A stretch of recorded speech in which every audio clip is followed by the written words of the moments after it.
Thank you for joining us on the Real News Extra. My name is Fred. I'm the operations manager here at Relaw APC.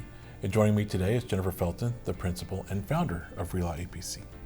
Hello, Jennifer. Hello, Fred. So this article involves a court case about the use of floor plans used by developers and brokers in their marketing materials. Right. What did the court have to say about that? Yes. So the issue is one of copyright.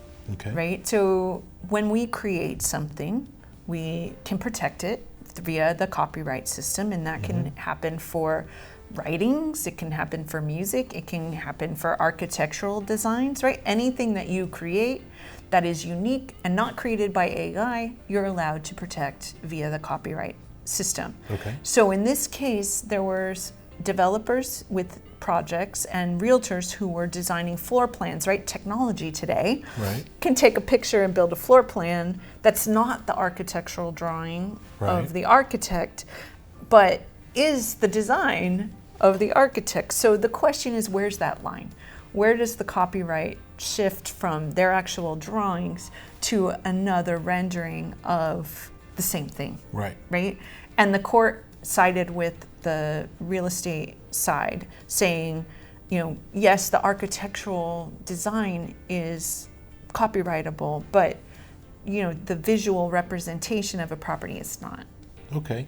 So Jennifer, where is that legal line between fair use and copyright infringement when it comes to architectural designs? Right. Well, this case kind of started to build some of those boundaries, but nothing is simple. Right. And the reality is that every case could be different. But the baselines are that the thing you own, right? So if you're the homeowner, you're the realtor, you're the developer, being able to create a representation of what you own is not a copyright infringement.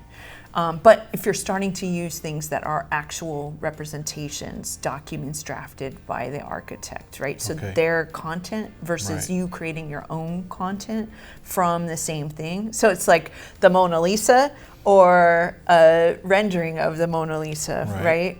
There's a difference. And there's a line. And we're not all sure where the line is, right? So if you're on YouTube, right, you hear about copyright infringement all the time. So people will do a video of a video, right? Where's the line, right? And the answer is we don't always know. And most of these cases don't get litigated. This one did, so it gave us a line for this, but it's just that. It's a kind of a gray line of what you can and can't do. So what do you recommend for real estate professionals? How can they use floor plans, yet also still be respectful of the intellectual property rights? Right. So the first thing is try to work with the architect, right? If you guys can come to an agreement and there's a plan, then we're not litigating, right? Agreement is always the best option, if at all possible. If there's a lack of cooperation or a lack of willingness, then you need to be even more, because if you know they're not going to support it, right? Now you got to be even more conservative, right? So you need to be very careful not to use anything that would be considered their intellectual property. So you'd be wanting to maybe get a different designer or use some sort of resource that would make it unique enough to not potentially infringe on the copyright.